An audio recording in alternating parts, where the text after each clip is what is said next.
Well, looky here what I found. That is the 2000 RX. And I don't know if they call it RXDI or they call it the RX and then it's got the DI engine in it. But this is it, 2000. New seat cover, looks good. Condition's not bad.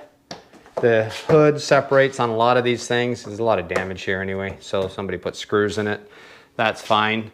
What else have we got to say? Everything seems to be complete.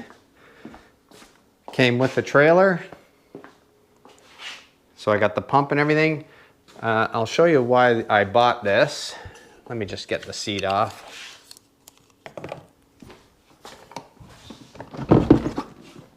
Set this to the side.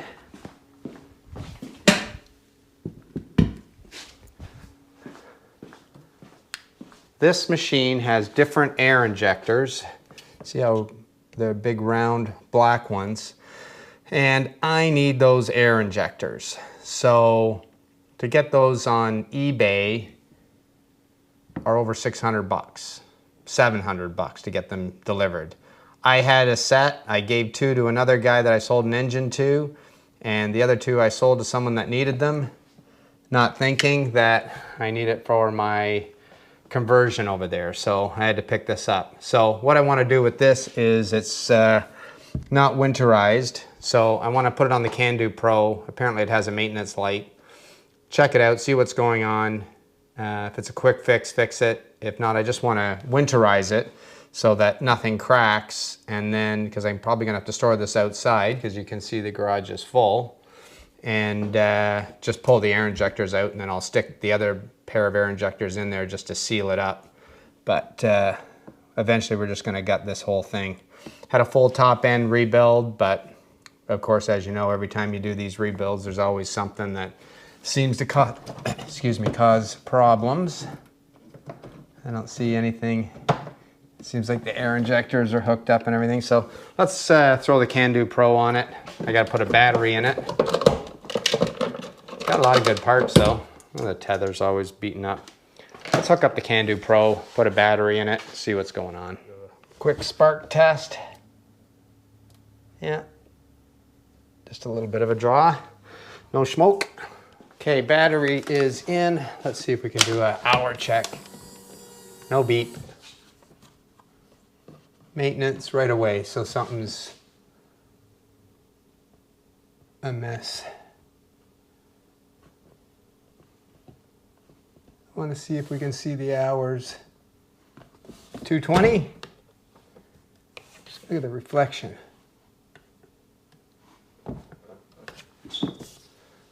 Okay, I'm gonna hook it up. Let's see what the maintenance is all about. Pro is hooked up. I'm going to wake the machine up.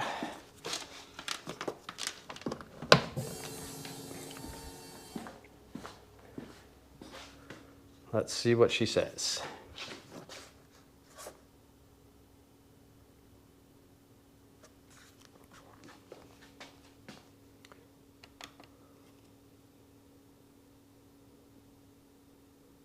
Battery voltage stuff is nothing. Battery voltage high is probably the rectifier. Uh-oh, wrong pattern. But that's all old. Active. Engine temperature sensor out of range. Is that the only one? Let's clear all the faults.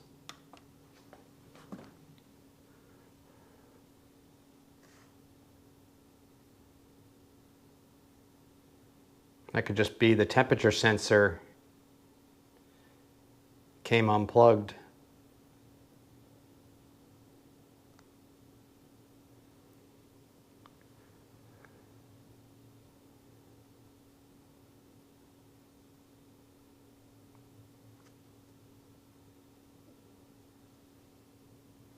Lots of codes in here, but this had a rebuild, so who knows what the issues were from before.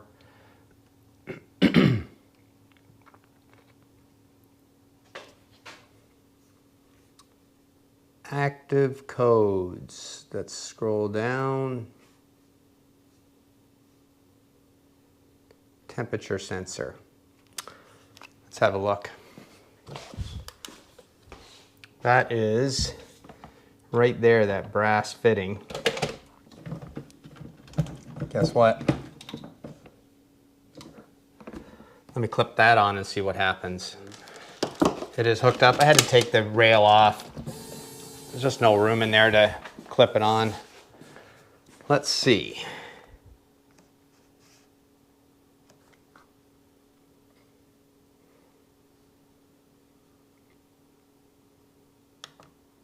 DI faults.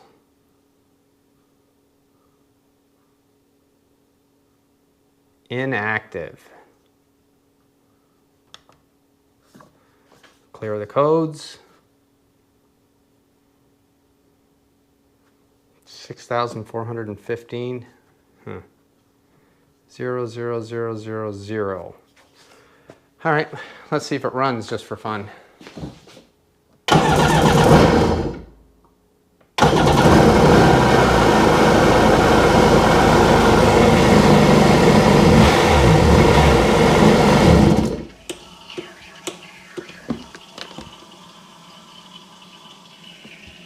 Don't like the sound of that.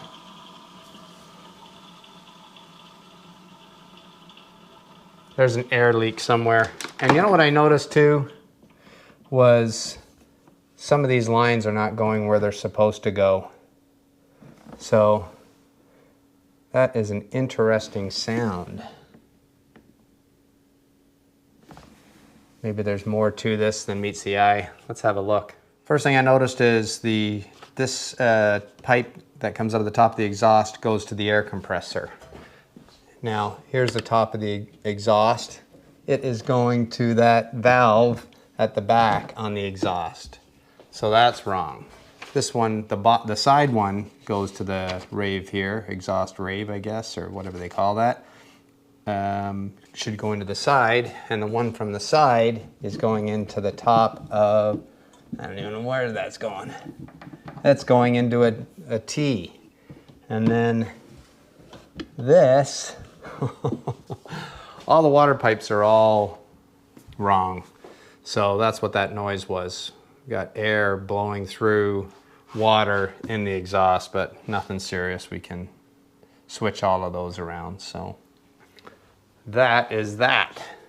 First thing we're gonna do is swap these two around. I don't know how he got that to fit in there, but I suspect that he's swapped these out too.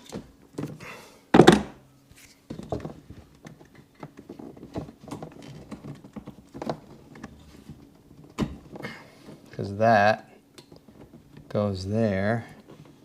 Oh yeah, no, they fit. I'll zip tie those.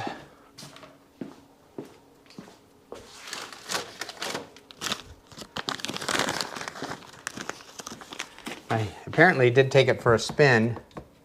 I don't know what effect that had, the way that the water was rooting through this thing, but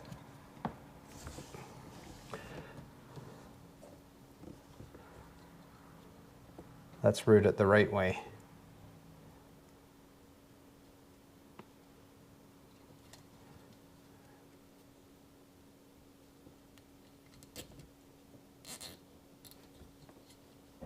Missing a bolt here. That will vibrate loose up here, so. Okay, so then the next one is at the top of the compressor. There's a T fitting there. This has to come off, and the one on the top of the air compressor has to come off and be reversed. Because this one,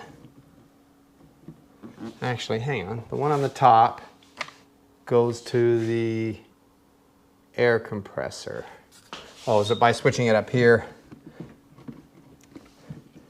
And it does. Now it does. And then this one from the T goes to the water jacket at the front. So that does, okay, well that's it then. It was just reversing those two. Woohoo. The exhaust is quite dry. I mean, there's no moisture at all, but I guess I'm gonna run some antifreeze through it anyway. It just doesn't seem to me that any water's been through this system, or it's all been blown out, but let's winterize it anyway. All right, here we are outside.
And that is her.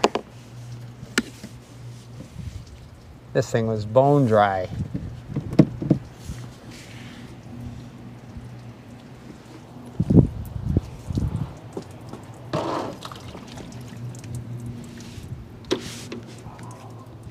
And an Amazon Quick Connect makes easy disconnection of this hose. I used to thread them on manually before. It was terrible.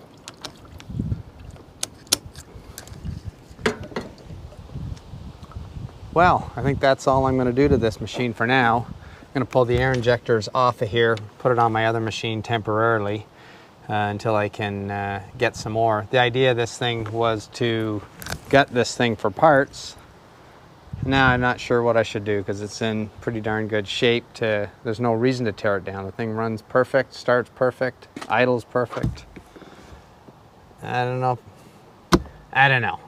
Got to think about this one.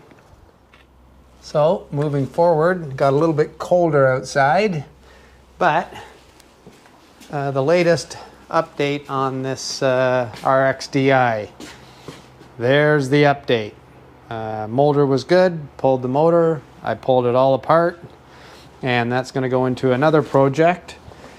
And I kept the seat, the pump, I used the air injectors on the conversion machine, so I got to get new air injectors for this. These are just in there temporarily.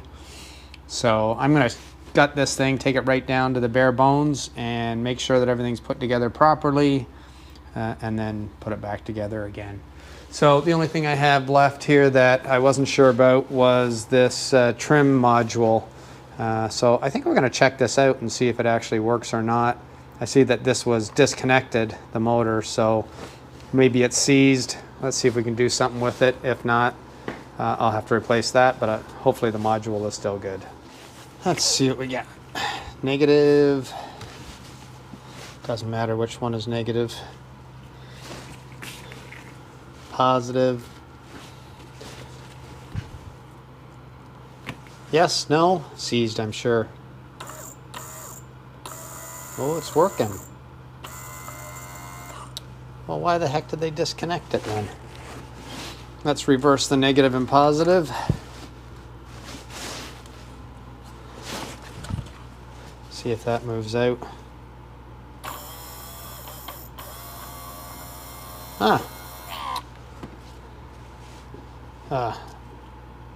That took it to beyond its limit. Or to its limit. Alright, I'm going to check this to see if that limit switch is working. I can actually put power in there. Okay, decided to do a bit of a rebuild on this thing. Just kind of clean it up, grease everything. I want to see if I can put oil in here.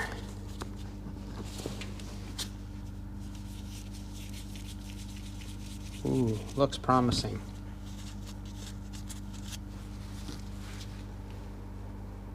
I don't know, it's got a little check valve in there, so I don't think we can put anything in there.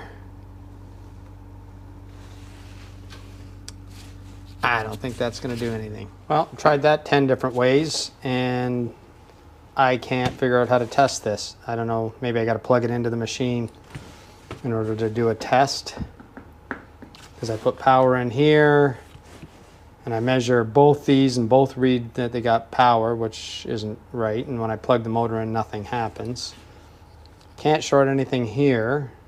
I'm guessing that power goes, one side goes to the motor, and then the other side just jumps. No, you got to reverse the negative and the positive. I don't know. I don't want to think about it. It makes my brain hurt. Motor spins. I know that's good. Module could be working. Maybe, maybe not. We'll have to test that out. All right, well, I put that up on the shelf. I'm not going to mess with it anymore. I think that's it for this RXDI. I got to move on to my blue one again, the hood latch. I finally got a new one. That one, other one kept popping off. I think the bracket is all bent, so I'm going to put a new one of those. And the mode button was lost, so I had to buy the whole unit just to get that button. These are impossible to get. This is gold right here. This is probably was the only one on eBay. So we got to put that on. And what else did I have to do? Oh, and the exhaust. I don't know if we can see up there, up top. No, you can't. Anyway, that exhaust pipe, I've got to put that on the DI because the other bolts are stripped. The exhaust comes loose, and then it filled the bilge right up full. So even I've tried Loctiting it, everything, the threads are all stripped out. So I think that'll be our next project. Projects are going to be few and far between for the next few months because, as you know, it's winter time and not much happening out there right now. And I've tried to do a few KG deals, but people just don't return their calls, or marketplace, or they say, yep, want to sell it, and you want to set up a meeting, and then nothing, just goes dead, and then they stop messaging you, but the ad stays up. So I don't know, marketplace, KG, it's really hard to buy stuff that way, but that's really my only connection, so that's what we're going to keep on doing. Anyway, until the next video, thanks for watching.